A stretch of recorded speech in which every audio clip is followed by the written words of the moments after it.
Assalamualaikum warahmatullahi wabarakatuh. Nama saya Wahyu Rizky Pratama dengan NIM 20650089. Saya di sini dari kelas C, mata kuliah Sistem Informasi Geografis. Untuk pertanyaan pertama, jelaskan tentang elemen SIG dalam dunia nyata. Jawabannya yang pertama, informasi lokasi. Informasi lokasi adalah data yang berisikan berita tentang detail suatu lokasi. Detail tersebut menjelaskan misalnya alamat lokasi, jarak lokasi, fasilitas yang ada pada lokasi, detail koordinat lokasi. Informasi itu sendiri bisa berupa aspek-aspek yang ada pada lokasi itu sendiri. Misal aspek budaya, politik, ekonomi, keamanan, dan masih banyak lagi. Yang kedua, informasi atribut.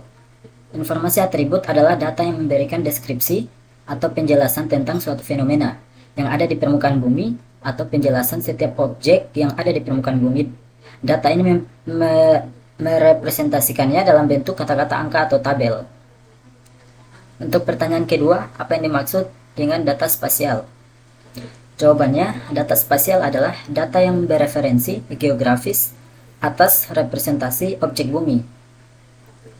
Data spasial pada umumnya berdasarkan peta yang berisikan interpretasi dan proyeksi seluruh fenomena yang berada di bumi.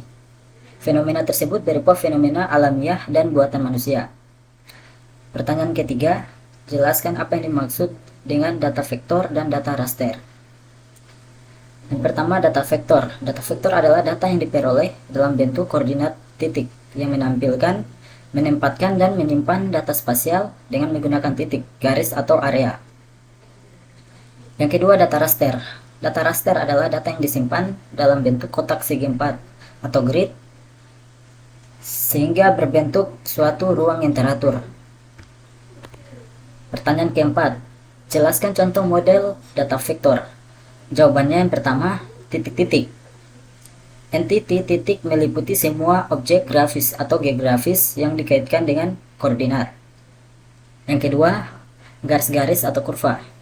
Entiti garis dapat didefinisikan sebagai semua unsur-unsur linear yang dibangun dengan menggunakan segmen-segmen garis lurus yang dibentuk oleh dua titik koordinat atau lebih.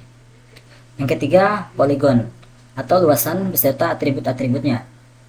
Cara yang paling sederhana untuk merepresentasikan suatu poligon adalah pengembangan dari cara yang digunakan untuk merepresentasikan ARC yang sederhana, yaitu merepresentasi setiap poligon sebagai sekumpulan koordinat dalam kurung X, Y yang membentuk segmen garis, di mana mempunyai titik awal dan titik akhir segmen garis yang sama, memiliki nilai koordinat yang sama.